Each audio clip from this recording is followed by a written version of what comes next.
Alors la question qui se pose maintenant, après avoir précisé que ce concile était d'abord un concile de style pastoral, même si on verra bien qu'il faudra parfois user d'un langage plus conceptuel et donc plus abstrait en se référant au dogme de la foi, à la transmission par l'Église depuis les siècles à travers les conciles écuméniques qui ont précédé le Concile Vatican II, d'un langage d'une plus grande précision de termes pour éviter les mauvaises interprétations de l'écriture sainte.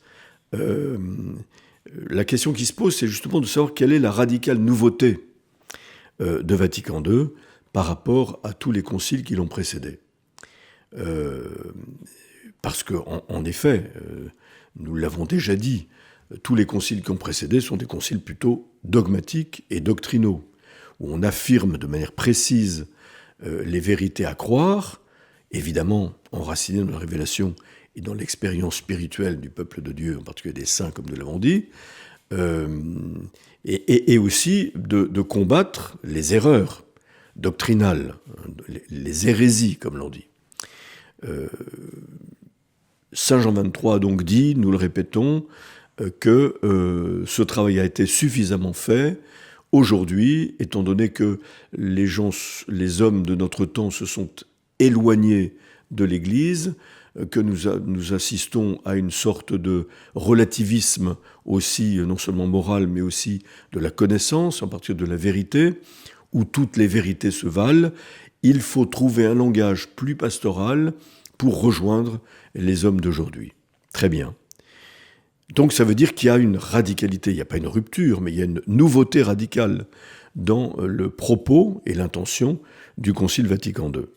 On pourrait dire que le Concile Vatican II s'est principalement attelé à un travail de formulation pour aujourd'hui de ce qui a déjà été formulé par le passé. Vous voyez, sa démarche se situait donc résolument dans ce que l'on appellera l'ordre de l'herméneutique.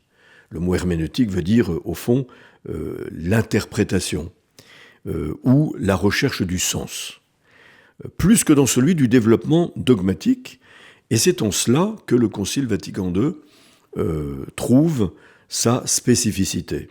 Toute la question est donc de s'assurer que la formulation choisie reste fidèle au sens de ce qui a déjà été formulé par la tradition. On se rappelle le discours d'ouverture du pape Saint Jean XXIII qui dit on présentera toujours la même doctrine telle qu'elle a été définie déjà, avec une précision de sens qui fait la gloire, disait-il, des conciles qui l'ont précédé, à commencer par le concile de Trente ou le concile Vatican I qui était plus proche de nous à ce moment-là. Toute la question donc est de s'assurer que cette formulation qui est dans l'ordre de l'interprétation pour le monde d'aujourd'hui, parce qu'on a une attitude plus pastorale, on veut que ce soit compris par des gens qui n'ont plus les codes et qui n'ont plus les concepts d'une certaine manière qui ont été forgés au cours des siècles, reste fidèle tout de même au sens de ce qui a déjà été formulé. C'est l'exigence que le pape Jean XXIII s'est donnée, encore une fois, dans son discours d'ouverture. Donc, se situant moins que les conciles précédents dans une optique de développement théologique que dans un désir de présentation plus efficace pour aujourd'hui du dépôt de la foi, on peut dire que le Concile Vatican II, comme cela a été dit par bien des commentateurs, fut d'une certaine manière comme un acte herméneutique. La présentation du dépôt de la foi nécessitant une interprétation de ce donné pour le monde d'aujourd'hui. Voyez, déterminer un langage plutôt qu'un autre qui réponde aux exigences de notre temps, sans altération de sens. C'est une acrobatie difficile et on va bien le voir au fur et à mesure du concile, comme cette acrobatie est périlleuse. C'était le souhait de Jean XXIII, donc ce qui fait la nouveauté du Concile Vatican II, c'est le choix herméneutique qui a été fait. Voyez. Quand on entendra en 1979 le pape Saint Jean-Paul II définir d'une certaine manière ce qu'il a appelé, à la suite de Paul VI d'une certaine manière dans Evangelii Nuntiandi, mais la nouvelle évangélisation. Il dira que la nouvelle évangélisation l'évangélisation doit être nouvelle aujourd'hui, non seulement il l'a défini comme une nouvelle ardeur, qui puise à l'ardeur ou l'élan de la Pentecôte, dans la ferveur de l'Esprit Saint qui a propulsé les apôtres sur les chemins de la mission jusqu'à aujourd'hui.